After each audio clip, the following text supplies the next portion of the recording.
Seri 8 Bukek Xiansu. Sepasang Pedang Iblis. Cerita, Ho Ping Hu. Audiobook, novel silat.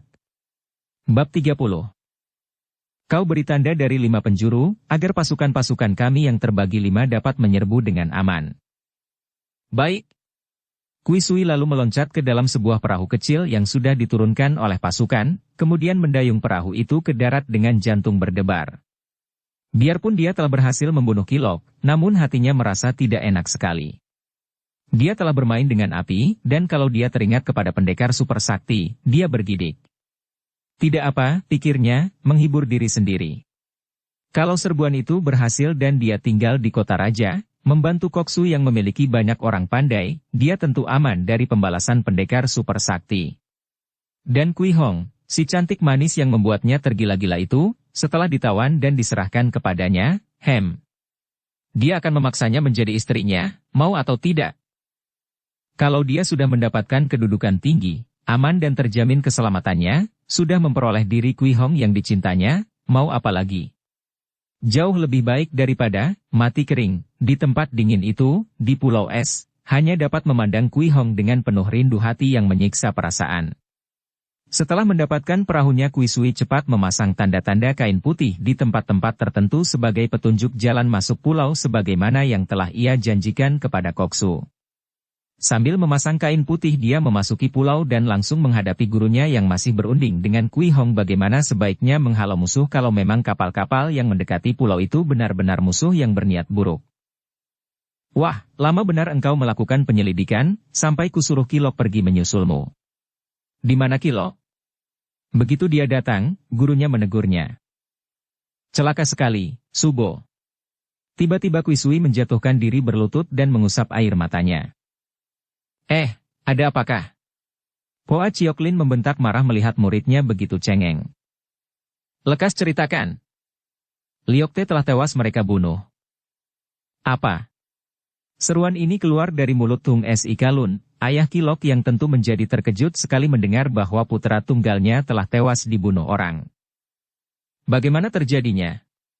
Suaranya gemetar, akan tetapi kakek yang gagah perkasa ini sudah dapat menekan batinnya, hanya mukanya saja yang pucat sekali dan pandang matanya mengeluarkan kilat. Karena khawatir kalau kebohongannya dapat dilihat oleh ayah Kilok, Kui Sui kembali menghadapi gurunya sambil melirik ke arah Kui Hong yang terbelalak kaget sampai tidak bisa bicara apa-apa ketika mendengar betapa pemuda yang menjadi sahabatnya sejak kecil itu telah terbunuh musuh. Tecu dapat mendekati sebuah di antara kapal mereka dan semalam suntuk Tecu bersembunyi sambil berpegang pada rantai jangkar. Baru pagi tadi Tecu dapat merayap naik dan selagi Tecu hendak mencuri pembicaraan mereka, tiba-tiba tampak Lokte meloncat naik ke kapal, dan mencaci maki, mengusir kapal-kapal itu supaya menjauhi Pulau Es. Dia selalu keras hati dan terlalu berani. Terdengar Tung Si Kalun mengeluh sambil menggunakan kepalan tangannya mengusap 2 titik air mata. Kasihan Loko. Kita harus membalas dendam atas kematiannya. Kui Hong mengepal tinju, suaranya nyaring penuh kemarahan dan sakit hati. Lanjutkan ceritamu. Mereka itu siapakah? Hoa Chioklin mendesak muridnya. Celaka sekali, Subo. 5 buah kapal itu adalah kapal pemerintah dan dipimpin sendiri oleh Koksu negara yang amat sakti. Dia membawa tentara yang banyak sekali, ada 300 orang-orang lihai sekali. Tecu menyaksikan sendiri betapa dalam 1 jurus saja Lokte telah roboh dan terlempar ke laut. Dari kata-kata Koksu itu kepada Lokte, Tecu mendengar sendiri akan ancamannya untuk menduduki Pulau Es dan akan membunuh semua penghuninya apabila berani melawan. Maka Tecu mengharap kebijaksanaan Subo dan Hong Moi agar mempertimbangkan, apakah perlu melawan pasukan besar yang dipimpin orang-orang sakti itu. Baik. Kui Sui lalu meloncat ke dalam sebuah perahu kecil yang sudah diturunkan oleh pasukan, kemudian mendayung perahu itu ke darat dengan jantung berdebar. Biarpun dia telah berhasil membunuh Kilok, namun hatinya merasa tidak enak sekali. Dia telah bermain dengan api, dan kalau dia teringat kepada pendekar super sakti, dia bergidik. Tidak apa, pikirnya, menghibur diri sendiri. Kalau serbuan itu berhasil dan dia tinggal di kota raja, membantu Koksu yang memiliki banyak orang pandai, dia tentu aman dari pembalasan pendekar super sakti. Dan Kui Hong, si cantik manis yang membuatnya tergila-gila itu, setelah ditawan dan diserahkan kepadanya, dia akan memaksanya menjadi istrinya, mau atau tidak. Pengecut. Hoa Chioklin membentak marah. Kau sebagai muridku mengusulkan agar kita menakluk saja dan menyerahkan Pulau Es tanpa perlawanan. Oh, tidak. Tidak. Mana Tecu berani? Tecu hanya menyampaikan hasil penyelidikan Tecu dan mohon pertimbangan Subo. Segala keputusan Subo dan Hong Moi tentu saja Tecu taati dan Tecu siap membantu dengan taruhan nyawa Tecu. Hoa Chioklin hilang kemarahannya dan ia percaya kepada muridnya itu. Ia menoleh kepada Kui Hong sambil bertanya. Hongji, anak Hong, karena Tai Hiap tidak ada di sini, bagaimana pendapatmu? Kui Hong mengerutkan alis dan meraba gagang pedang Limau Kiam. Bagaimana pendapatku? Adakah pendapat lain lagi setelah loko mereka bunuh, Bibi? Pendapat kita satu-satunya hanyalah mempertahankan pulau, melawan mati-matian. Bagaimana Paman Yapsun dan Paman Tung? Dua orang kakek itu mengangguk. Tidak ada jalan lain lagi, jawab Yapsun. Saya siap untuk mengorbankan nyawa demi membela pulau kita, seperti yang telah dilakukan anakku, kata Tung Si Kalun terharu. Bagus, kita harus mengatur persiapan dan kuserahkan kepada Bibi, kata Kui Hong penuh semangat. Hoa Chioklin yang lebih berpengalaman daripada Kui Hong karena dia adalah seorang bekas pejuang, cepat berkata. Kita bagi anak buah menjadi 4. Aku sendiri memimpin anak buah menjaga pantai barat, engkau memimpin anak buah menjaga pantai timur, Hongji. Kau Suiji, anak Sui, memimpin penjagaan di utara, Paman Tung memimpin penjagaan di selatan. Adapun Paman Yap memimpin sisa anak buah untuk menghadapi serbuan kapal kelima, dari manapun datangnya. Kebetulan kita di sini berlima, jadi tepat untuk memimpin anak buah menghadapi 5 buah kapal itu yang agaknya telah mengurung pulau. Mari kita berjuang membela pulau sampai titik darah terakhir.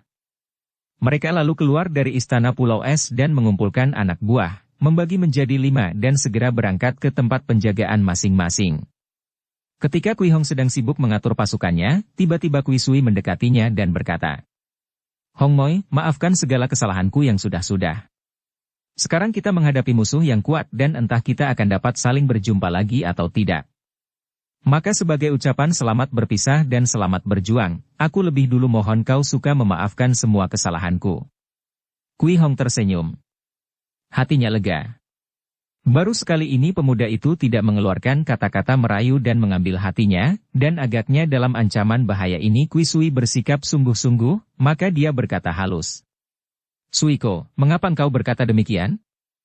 Tentu saja aku suka memaafkan kalau engkau bersalah, akan tetapi kau tidak bersalah apa-apa.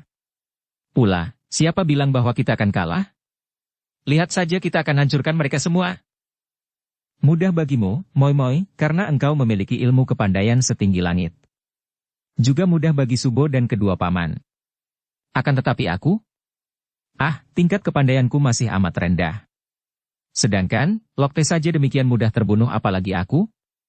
Kalau saja aku mempunyai pusaka seperti pedangmu itu, Hong Moi, agaknya aku akan dapat mengamuk dan tidak akan mudah dikalahkan musuh. Yang penting adalah orangnya, bukan pedangnya, Suiko. Kalau begitu, apakah engkau sudi meminjamkan pedangmu itu kepadaku? Percayalah aku akan menjaganya dengan nyawaku, dan dengan pedang itu di tangan, aku tidak takut menghadapi Koksu sendiri sekalipun. Kui Sui berkata penuh semangat. Pula, engkau telah memiliki pekongkiam pemberian Tai Hiap. Kui Hong ragu-ragu sejenak, akan tetapi karena dia menganggap ucapan pemuda itu tak dapat disangkal kebenarannya, dengan ramah ia lalu melepaskan sarung pedang Limau Kiam dan menyerahkannya kepada Kui Sui. Demi mempertahankan pulau, aku rela meminjamkan pedang ini kepadamu, Suiko. Akan tetapi hati-hatilah terampas musuh. Aku percaya, dengan pedang yang ampuh dan mujizat ini, kelihayanmu akan menjadi lipat ganda. Terima kasih. Terima kasih, engkau baik sekali, Hong Moi. Selamat berpisah, mudah-mudahan kita akan saling dapat berjumpa pula. Kui Sui menerima Limau Kiam lalu lari menghampiri pasukannya dan dipimpinnya pasukan itu menuju ke pantai utara seperti yang ditugaskan Subonya. Diam-diam ia tersenyum lega. Pasti kita akan saling berjumpa lagi, Moi Moi, berjumpa sebagai suami istri baik engkau mau atau tidak. Setelah membawa pasukannya ke utara dan menyuruh mereka berjaga sambil bersembunyi, Kui Sui diam-diam meloloskan diri dan mulai bekerja sibuk memberi tanda kain putih di pantai itu, kemudian ia menyusup ke timur dan ke selatan untuk memberi tanda-tanda robekan kain putih. Hai! Tiba-tiba muncul dua orang anak buah Pulau Es dari tempat sembunyinya dan ketika mereka melihat bahwa orang yang mereka tegur itu adalah Kui Sui, mereka terheran-heran. Kui Kongcu, apa yang sedang kau lakukan itu? Seorang di antara mereka menegur. Kui Sui terkejut dan ketika ia menoleh ke sana-sini dan tidak melihat adanya orang lain, secepat kilat dia mencabut pedang Limo Qiam. Dua orang itu tak sempat berteriak karena sinar pedang itu saja sudah membuat mereka menggigil dan bergidik, tak dapat berkutik lagi. Di lain saat sinar kilat berkelebat dan kepala mereka menggelinding putus dari leher, terbabat Limo Qiam.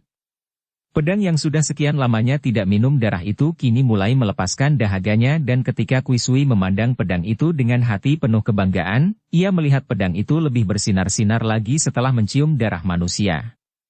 Hebatnya, pedang yang telah membabat putus dua leher manusia itu sedikit pun tidak ternoda merah, seolah-olah darah telah mencucinya lebih cemerlang dan bersih. Limo Qiam. Hebat. Kui Sui mencium pedang itu lalu menyarungkannya kembali, kemudian menyeret dua orang itu ke balik batu dan menguruk mayat mereka berikut dua buah kepala mereka dengan salju. Noda darah di atas tanah bersalju ia hapus dengan injakan kakinya, kemudian ia melanjutkan pekerjaannya. Baru saja ia selesai memberi tanda-tanda di semua jurusan, tiba-tiba terdengar sorak-sorai disambut teriakan-teriakan gegap gempita dan tahulah dia bahwa pasukan-pasukan pemerintah telah mulai menyerbu. Memang Koksu telah mengabarkan kepada pimpinan kapal masing-masing bahwa di darat telah ada pembantu mereka yang memasang tanda kain-kain putih yang harus dijadikan petunjuk untuk menyerbu ke pulau itu.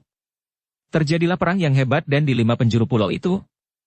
Para pasukan pemerintah dapat menyerbu pulau itu dengan mudah karena mereka terbebas dari tempat-tempat yang dipasangi jebakan dan alat rahasia berkat petunjuk robekan kain-kain putih yang dipasang oleh Kui Sui. Melihat ini, para penghuni Pulau Es terpaksa menyambut mereka dengan senjata dan terjadi perang yang mati-matian. Biarpun jumlah penghuni pulau kalah banyak dan ilmu silat para pasukan pengawal itu lebih tinggi, namun para penghuni menang kuat dalam tenaga sinkang. Selama tinggal di pulau, mereka terbiasa oleh hawa dingin dan melatih sinkang dengan menghimpun imkang sehingga tenaga mereka mengandung hawa dingin yang lebih kuat daripada para penyerbu. Para penyerbu rata-rata menggigil kedinginan, bukan hanya oleh hawa yang keluar dari bumi Pulau Es, akan tetapi juga karena benturan senjata dengan para penghuni Pulau Es itu dilandasi imkang yang membuat para lawan selalu terserang hawa dingin yang menusuk tulang. Serangan serentak dari 5 buah kapal itu membuat para tokoh Pulau Es tidak dapat saling membantu karena mereka itu menghadang musuh masing-masing yang menyerbu dari 5 jurusan. Bahkan Yapsun sendiri kini bersama pasukannya telah menghadapi serbuan pasukan pemerintah yang dipimpin oleh Tan Qi atau Tan Xiucai. Hahaha, kakek tua bangka. Mengapa engkau tidak mau menakluk saja dan berani melawan pasukan pemerintah?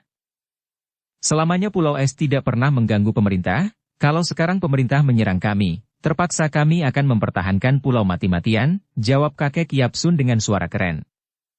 Hahaha.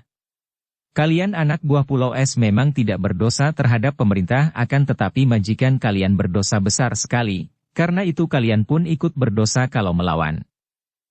Orang muda, engkau berpakaian seperti sastrawan namun memimpin pasukan. Terang bahwa engkau tergolong penjilat penjajah. Tak perlu banyak cakap lagi, siapa takut kepada engkau dan pasukanmu? Anak-anak, serang mereka. Kakek Yapsun memberi aba-aba dan berloncatan keluarlah anak buahnya yang berjumlah hanya 30 orang menghadapi lawan yang jumlahnya 2 kali lipat banyaknya. Dia sendiri sudah menerjang maju dengan tangan kosong menyerang pemuda berpakaian sastrawan itu. Tan Xiucai terkejut ketika merasakan hawa panas sekali menyambar dari kedua tangan kakek itu. Memang Yapsun telah diberi ilmu pukulan Fiang Xinjiang oleh pendekar super sakti. Fiang Xinjiang, tangan sakti inti api, merupakan ilmu pukulan sakti yang amat hebat, karena di dalam tenaga ini terkandung hawa sakti yang melebihi api panasnya, dapat menghanguskan lawan yang tidak kuat menerimanya. Bagus! Tan Xiucai berseru dan sekali tangan kanan bergerak, dia telah mencabut sebatang pedang yang berwarna hitam. Inilah senjatanya yang dibuat oleh gurunya sendiri, Pendeta Maharya. Sebatang pedang yang ampuh karena diberi racun yang merendam pedang itu sampai bertahun-tahun sehingga pedang itu berwarna hitam. Sambil mencelat ke samping mengelak dari pukulan ampuh kakek itu, Tan Ki mengelebatkan pedangnya. Sinar hitam menyambar ke arah Yap Sun. Kakek ini pun maklum akan berbahayanya pedang itu yang mengeluarkan bau amis, namun dia tidak gentar. Dorongan tangan kirinya dengan jari terbuka mengeluarkan hawa pukulan yang dapat menangkis dan mendorong mundur sinar pedang itu sehingga Tan Ki terpaksa meloncat lagi dan menyerang dari lain jurusan. Sementara itu, pasukan kedua pihak sudah saling serang dengan hebat dan terjadilah perang tanding mati-matian di mana setiap orang anak buah Pulau Es dikeroyok dua orang lawan. Ternyata hanyalah kakek Yap Sun seorang dari pihak Pulau Es yang kebetulan bertemu lawan yang seimbang. Kawan-kawannya ternyata bertemu lawan berat dan keadaan mereka terdesak hebat. Poa Chiok Lin, yang merupakan orang kedua setelah Kui Hong dalam hal kelihayan ilmu silatnya, bertemu dengan pasukan yang dipimpin oleh Tai Li Lama, pendeta lama kurus yang lihainya luar biasa itu. Poa Chiok Lin terpaksa harus mengeluarkan semua ilmunya, mengeluarkan seluruh ginkang dan ilmu silatnya untuk menghadapi lawan yang memiliki ilmu pukulan Sin Kun Ho Atlek, semacam ilmu pukulan yang mengandung campuran hawa mujizat dari ilmu hitam. Berkali-kali Tai Li Lama mengeluarkan bentakan-bentakan yang amat berwibawa, membuat wanita sakti itu kewalahan dan hampir celaka karena hampir saja dia tidak dapat menahan pengaruh bentakan-bentakan yang mengandung ilmu hitam Mihun Tuhoat, hipnotisme, itu. Untung bahwa sebagai pembantu istimewa yang telah digembleng oleh pendekar siluman, dia memiliki batin yang kuat sehingga dengan segala kekuatan batinnya dia masih berhasil mempertahankan diri. Namun jelas bahwa dia terdesak hebat, seperti juga anak buahnya yang terdesak oleh serbuan anak buah Tai Li Lama. Tung Es Ikalun, tokoh Pulau Es yang bertubuh kurus dan yang memiliki keistimewaan gerak cepat, lebih payah lagi karena dia bertemu dengan pasukan yang dipimpin oleh pendeta India, kakek Maharya yang tentu saja jauh lebih lihai daripada dia. Begitu kakek ini mendarat, Tung Es Ikalun menyerangnya dengan pukulan-pukulan Swat Im Sinciang yang dapat membikin beku darah di tubuh lawan. Namun kakek Maharya menerima pukulannya dengan enak saja dan begitu tangan kiri Tung Es Ikalun mendarat di dada yang krempeng itu, tangan Tung Es Ikalun tak dapat ditarik kembali, melekat dan tersedot oleh dada krempeng itu. Tung Es Ikalun terkejut, cepat menggerakkan tangan kanannya dengan pengerahan imkang sekuatnya memukul ke pusar. Des! Kembali tangannya melekat di kulit keriput perut Maharya, tak dapat ditarik kembali. Hehehe! Maharya terkekeh. Sekali tangan kirinya bergerak, dia telah menjambak rambut di ubun-ubun kepala Tung Es Ikalun, mencengkeram dan begitu dia mencabut, kepala itu berikut kulit dan tulang kepala bagian ubun-ubun copot. Otak dan darah mengucur keluar dan Maharya membuka mulutnya menerima dan menggelogok darah campur otak segar itu seperti orang kehausan menerima air sejuk. Setelah darah berhenti mengucur dan Maharya melepaskan sinkangnya, tubuh Tung Es Ikalun yang sudah tak bernyawa lagi itu terguling. Tentu saja robohnya pimpinan ini membikin kacau para anak buah Pulau Es. Di antara mereka banyak yang roboh dan mereka bergidik ngeri menyaksikan kematian pimpinan mereka, maka mereka cepat mengundurkan diri ke tengah pulau sambil menahan majunya musuh-musuh dengan senjata rahasia mereka yang ampuh, yaitu butiran-butiran es yang dingin sekali, yang dapat mereka kumpulkan dan gali dari lorong bawah tanah di belakang istana Pulau Es. Hujan butiran es yang dingin ini sedikit banyak menghambat kemajuan para penyerang dan memungkinkan mereka untuk mundur dan mengatur pertahanan lagi tanpa pimpinan. Tian Tok Lama yang memimpin pasukannya disambut oleh anak buah Kui Sui. Akan tetapi ketika anak buah Pulau Es melihat Kui Sui menyambut kedatangan pendeta gundul itu tertawa-tawa dan mereka berdua itu bercakap-cakap sambil berjalan ke darat, mereka menjadi kacau. Apalagi ketika Kui Sui berseru. Kita tidak boleh melawan pasukan pemerintah. Kita bukan pemberontak. Lebih baik menyerah saja tentu diampuni. Mendengar ini, anak buah Pulau Es menjadi bingung. Akan tetapi mereka semua adalah orang-orang yang setia, bahkan di antara mereka banyak terdapat bekas pejuang yang menentang penjajahan Manchu, maka mendengar seruan ini, maklumlah mereka bahwa Kui Sui menjadi pengkhianat. Maka mereka segera melawan sambil mundur ke tengah pulau, juga mempertahankan diri dengan serangan butiran-butiran es dingin. Yang berat seperti keadaan Tung Es Ikalun adalah Kui Hong sendiri. Gadis perkasa yang penuh semangat ini bertemu dengan induk pasukan musuh yang dipimpin oleh Imkan Seng Jin Bong Jikun sendiri. Biarpun Bong Jikun masih kalah sedikit kalau dibandingkan dengan kelihayan paman gurunya, Maharya, namun bagi Kui Hong dia telah merupakan lawan yang amat berat. Apalagi tentu saja pasukan yang dipimpin Koksu ini adalah pasukan pengawal yang paling kuat. Kui Hong juga terkejut ketika berhadapan dengan orang tinggi kurus berkepala botak yang memakai pakaian indah dan mentereng ini, dan dapat menduga bahwa tentu inilah orangnya yang disebut Koksu oleh Kui Sui. Cepat dia mencabut Pek Kong Kiam sehingga tampak sinar putih menyilaukan mata dari pedang yang berlapis perak ini. Wong Jikun tertawa bergelak. Agaknya engkaukah murid pendekar siluman, Nona? Pantas. Pantas, banyak pemuda yang tergila-gila kepadamu. Kiranya engkau benar-benar cantik jelita, sungguh tidak disangka di pulau kosong seperti ini dapat tumbuh setangkai mawar yang begini cantik. Keparat, tutup mulutmu yang busuk. Kui Hong marah sekali dan pedangnya menyambar menjadi sinar yang panjang dan besar. Wong Jikun terpaksa mengelak cepat karena tak disangkanya bahwa nona itu dapat menggerakkan pedang sedemikian cepatnya. Baru ia teringat bahwa darah yang jelita ini adalah murid pendekar super sakti. Dia sendiri merasa jerih terhadap pendekar itu, yang menurut pendapat paman gurunya memang memiliki kesaktian sukar dilawan. Kalau gurunya sedemikian hebatnya, tentulah muridnya tak dapat dipandang ringan, sungguh pun muridnya merupakan seorang gadis muda yang manis dan kelihatan lemah. Maka ia pun cepat memerintahkan anak buahnya untuk menyerbu anak buah Pulau Es, dan dia sendiri sudah mengeluarkan sebuah di antara senjata-senjatanya yang aneh, yaitu sebatang pecut kuda yang berwarna merah dan panjangnya ada 3 meter, gagangnya terbuat dari emas dihias permata. Koksu ini di waktu kecilnya, di India, pernah bekerja sebagai seorang penggembala kuda, maka dia suka sekali mempergunakan cambuk kuda, apalagi di waktu dia menyiksa lawan. Sebetulnya dia memiliki banyak senjata yang ia keluarkan sesuai dengan keadaan lawan. Melihat Kui Hong cukup lincah dan lihai memegang pedang pusaka, maka dia pun mengeluarkan cambuknya. Cambuk ini digulung di dekat gagang dan jika perlu dapat dipergunakan menyerang lawan yang 3 meter jauhnya, juga amat cocok untuk menghadapi senjata tajam, untuk melibat dan merampas. Tar.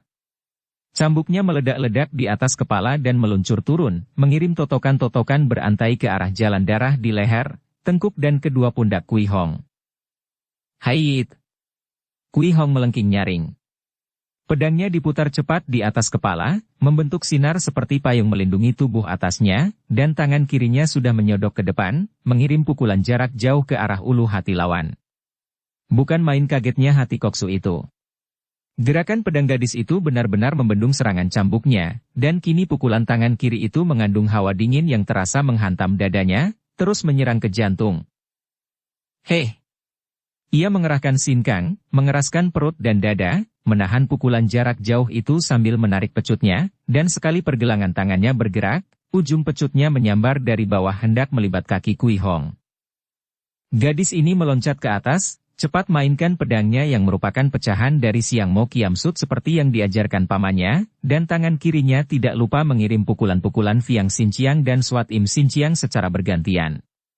Koksu itu makin terheran-heran dan kagum. Bukan main gadis ini, pikirnya. Belum pernah ia menghadapi lawan seorang muda yang begini lihai. Yang membuatnya kagum sekali bukan hanya kegesitan darah itu, melainkan terutama sekali sinkangnya yang kuat dan aneh.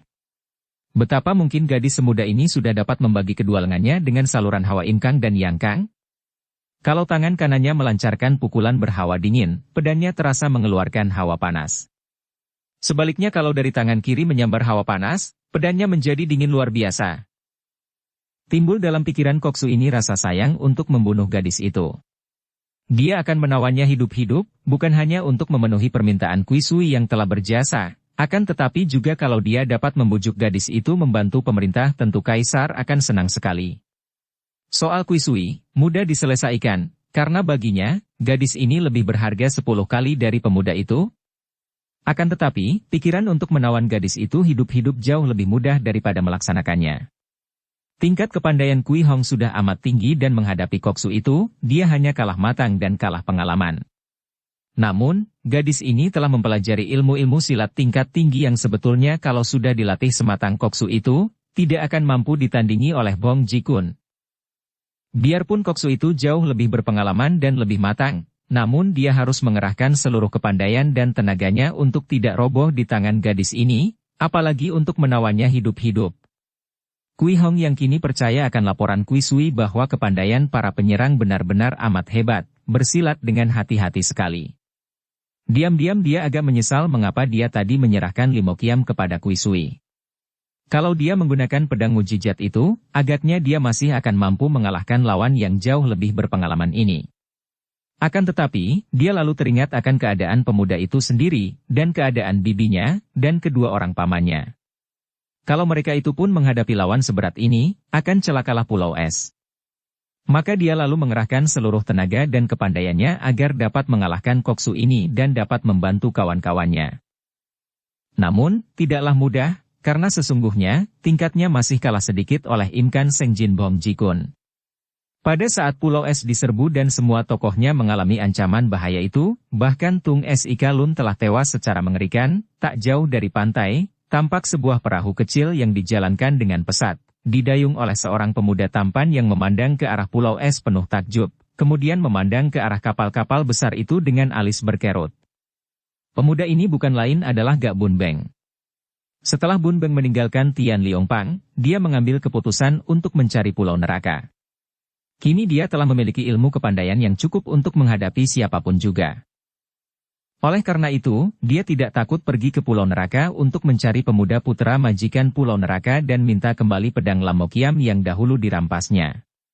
Surat dan peta yang ia terima dari pendekar super sakti telah lenyap ketika ia terjun ke pusaran maut, akan tetapi ia masih ingat sedikit gambaran itu.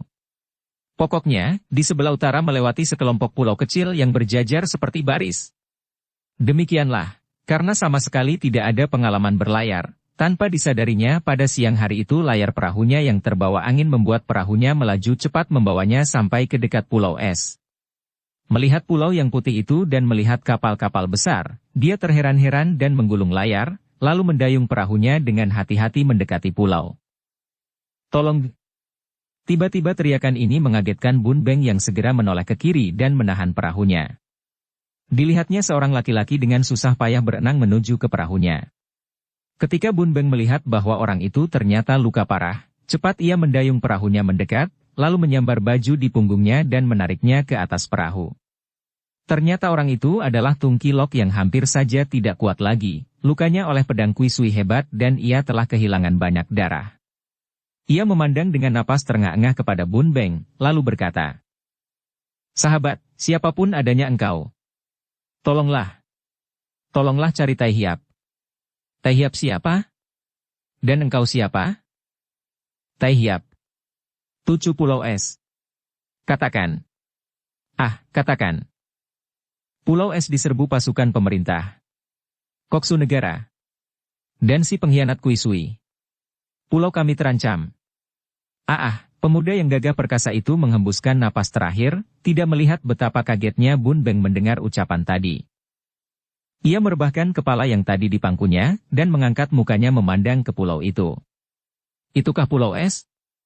Dan kapal-kapal itu milik pemerintah yang menyerbu Pulau Es di waktu pendekar super sakti tidak ada? Dan Koksu negara. Si laknat Bong Jikun. Bun Beng cepat mendayung perahunya dengan pengerahan tenaga sehingga perahunya meluncur cepat sekali ke pulau itu. Ia kini mendengar suara hiruk-pikuk di atas pulau, suara orang bertempur. Ketika ia melihat tanda robekan kain yang diikatkan pada tetumbuhan di pantai, ia lalu mendarat. Tentu itu merupakan tanda penunjuk jalan, pikirnya. Setelah mengikatkan perahu dan meninggalkan perahu di mana menggeletak mayat Kilok, Bun Beng melompat ke darat dan berlari cepat ke tengah pulau. Tepat seperti diduganya, ia melihat kain-kain putih dan segera memasuki pulau melalui jalan kecil di mana ada tanda-tanda kain putih itu sehingga sebentar saja dia telah berada di tengah pulau. Ia melihat pertempuran hebat, dan melihat betapa prajurit-prajurit seragam yang tentu adalah pasukan pemerintah mendesak dan mengejar penghuni pulau yang mengundurkan diri ke tengah pulau. Pada saat itu, Kui Hong telah tertawan. Ketika gadis ini bertanding mati-matian melawan Bong Jikun, tiba-tiba muncul Tian Tok Lama dan Kui Sui. Melihat betapa gadis itu mengadakan perlawanan yang hebat terhadap Koksu, Tian Tok Lama segera meloncat dan membantu. Dikeroyok dua oleh Koksu dan Lama itu, tentu saja Kui Hong terdesak hebat. Tiba-tiba ia melihat Kui Sui yang datang bersama Tian Tok Lama. "Suiko, bantu aku," teriaknya, akan tetapi pemuda itu hanya berdiri menonton sambil tersenyum.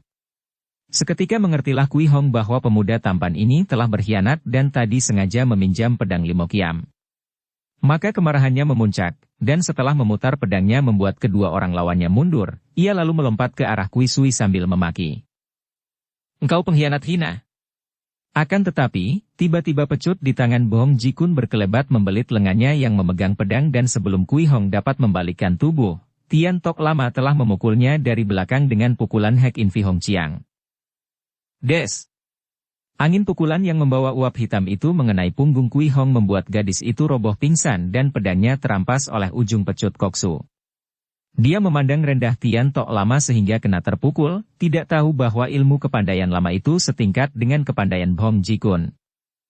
"Hahaha, bawalah nona pengantinmu ke kapal, jaga jangan sampai dia lolos," kata Bong Jikun kepada Kui Sui. "Dan pedang Limo Kiam?"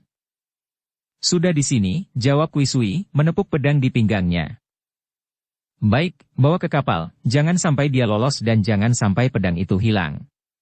Kui Sui girang sekali, cepat memondong tubuh Kui Hong yang pingsan itu dan membawanya lari ke pantai, di mana terdapat perahunya, lalu ia membawa tubuh itu ke atas kapal besar. Setelah Kui Hong kena ditawan, anak buahnya mundur ke tengah pulau, dikejar oleh pasukan pemerintah.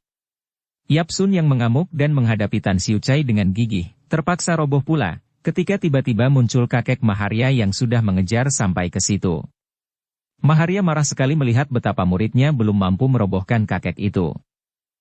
"Bodoh, kenapa tidak mempergunakan Hok Mo Kiam?" teriaknya sambil menonton pertandingan itu, tidak mau membantu muridnya. Tan Ki yang mendengar seruan gurunya itu, tertawa, tangan kirinya mencabut pedang di pinggangnya. Sinar kilat berkelebat dan kakek Yap Sun berteriak mengerikan ketika berbareng dengan sinar kilat pedang itu yang menangkis tangannya, lengannya sebatas siku menjadi buntung. Kakek itu menggigit bibir, menggunakan tangan kirinya menerjang terus, dan kembali sinar kilat berkelebat dan lengan kirinya juga terbabat buntung. Pedang mujizat itu berkelebat lagi, terdengar teriakan ngeri dan tubuh Yap Sun terjengkang ke belakang, dadanya tembus oleh pedang Hok Mo Kiam dan nyawanya melayang.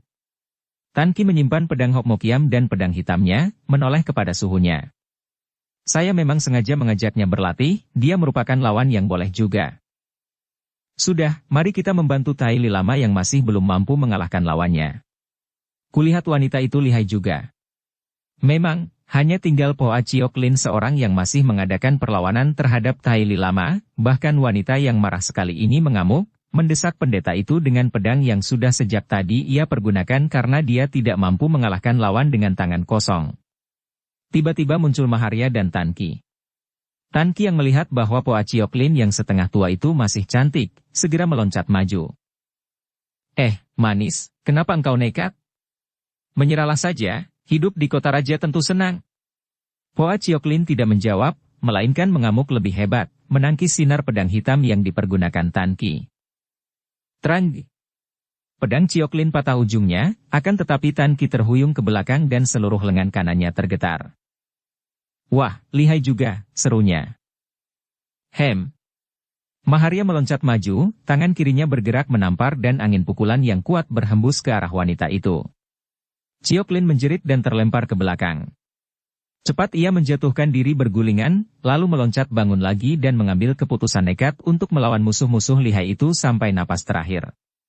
Maharya memukul lagi, "Wut! Pelak! Ah!" Maharya terhuyung ke belakang, memandang terbelalak kepada seorang pemuda tampan yang telah menangkis tamparannya itu dengan tangan. Hampir dia tidak dapat percaya bahwa ada seorang pemuda yang sanggup menangkis tamparannya dan membuat ia terhuyung ke belakang. Kalau yang menangkisnya itu pendekar siluman, dia tidak akan heran. Tadi pun ia mengira bahwa pendekar siluman muncul, kiranya seorang pemuda yang bertangan kosong. "Toanio, harap lekas tarik mundur anak buahmu, biar aku yang melawannya," kata Bun Beng. Dia pemuda yang menemukan sepasang pedang iblis." Tiba-tiba Tan Ki berseru kaget. Maharya menjadi bengong. Dahulu pemuda ini tidaklah sedemikian hebat tenaganya, mengapa sekarang begini lihai? Dengan penuh hati penasaran, dia menerjang lagi, kini mengirim dorongan dengan telapak tangan terbuka ke arah dada Bun Beng. Pemuda ini yang sudah percaya penuh akan kekuatan sendiri, kembali menyambut telapak tangan itu dengan dorongan telapak tangan pula. Plak! Dua telapak tangan bertemu, asap mengepul dari pertemuan telapak tangan itu yang seolah-olah melekat.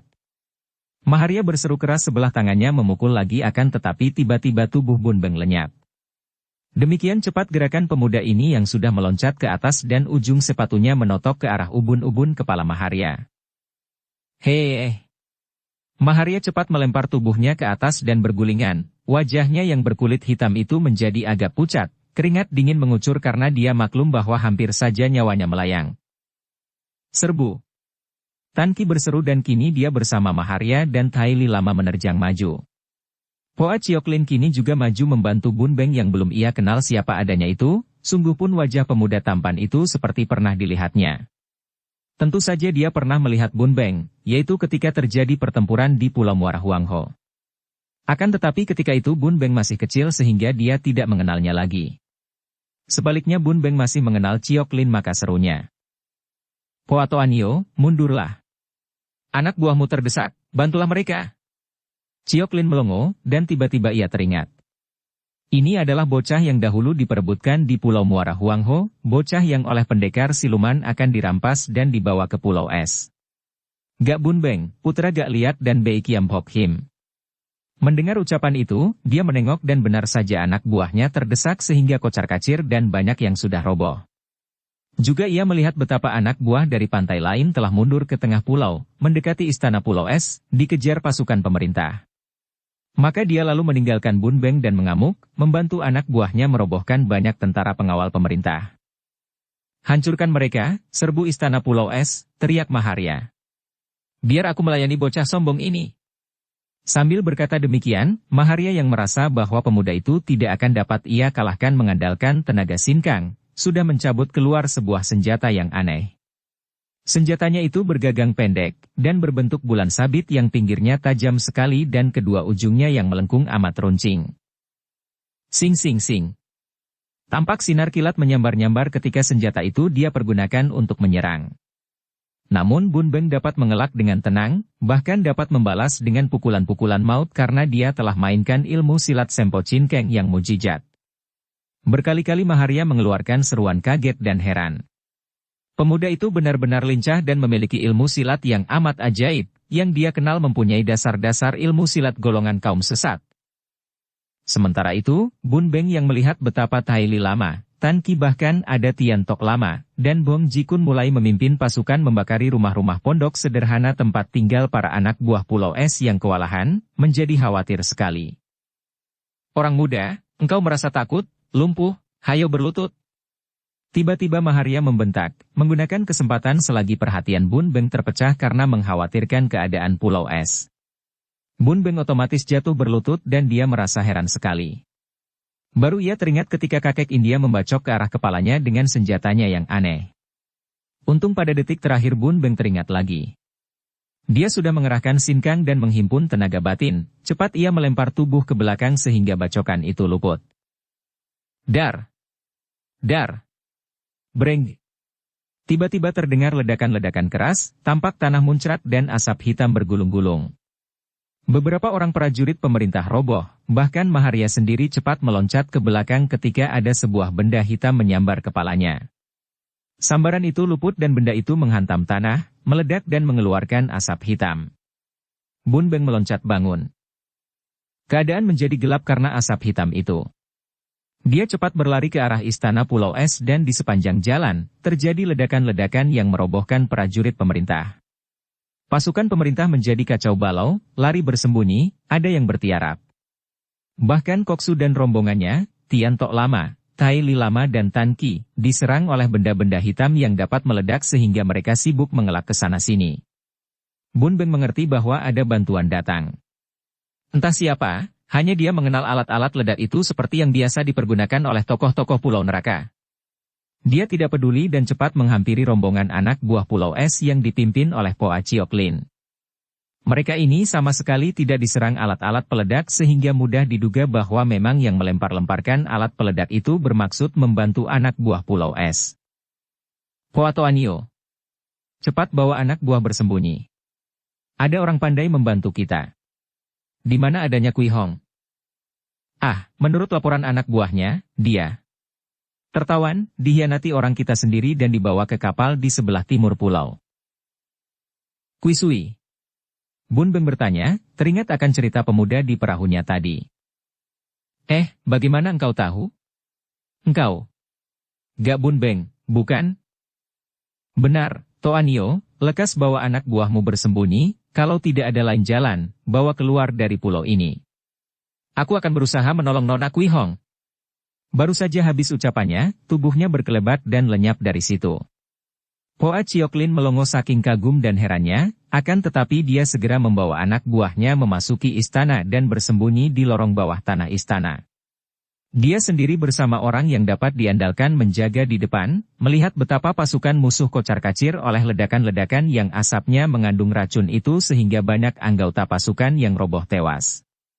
Akhirnya Bong Jikun terpaksa menarik mundur pasukannya dan memerintahkan kembali ke kapal masing-masing agar tidak jatuh lebih banyak korban sedangkan musuh yang melepas bahan-bahan ledakan itu tidak tampak sama sekali.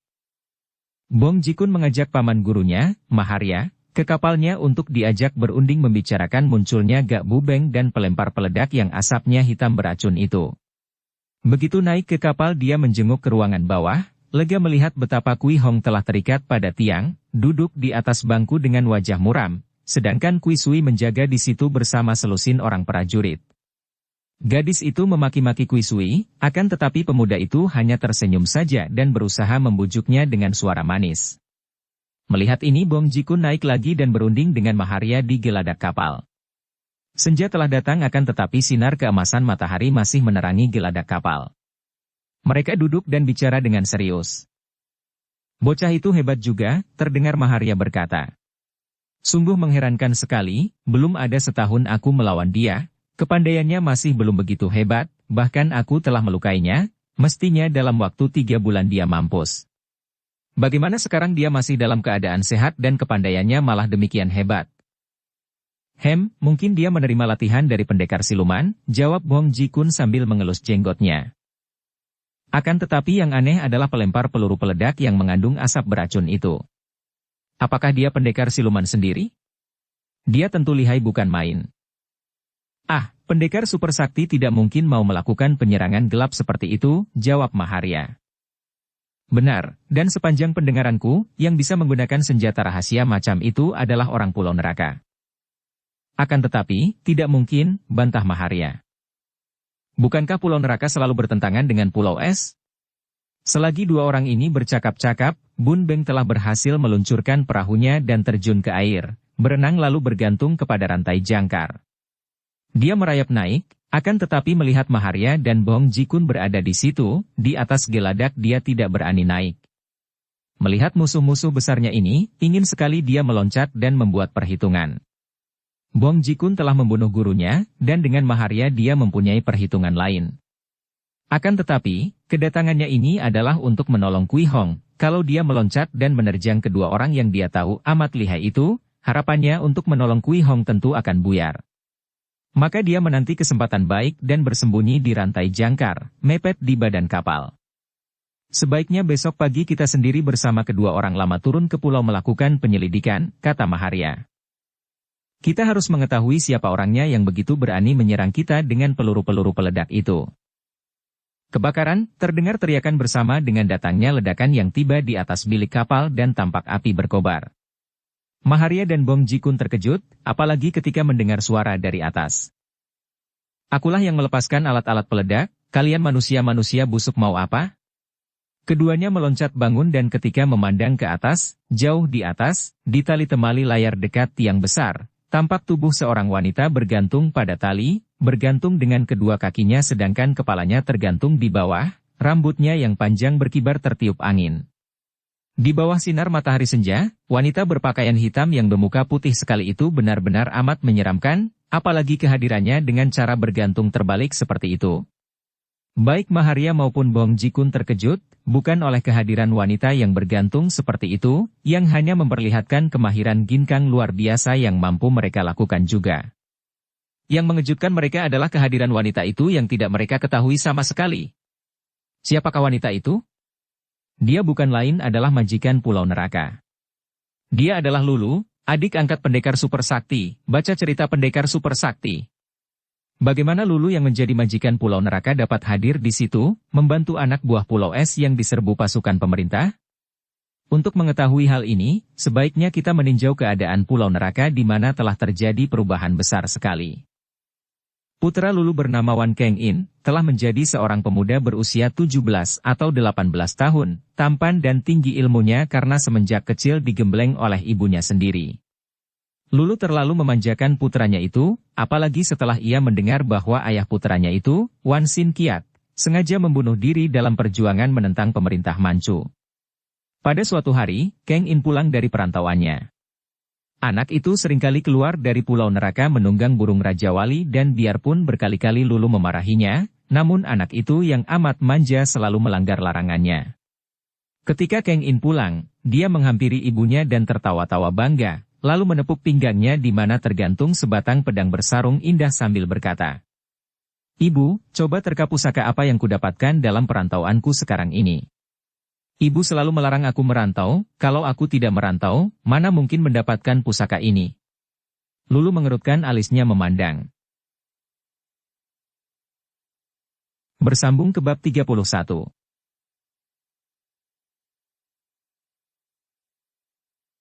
Dukung kami dengan subscribe, follow, like, komen dan share. Terima kasih.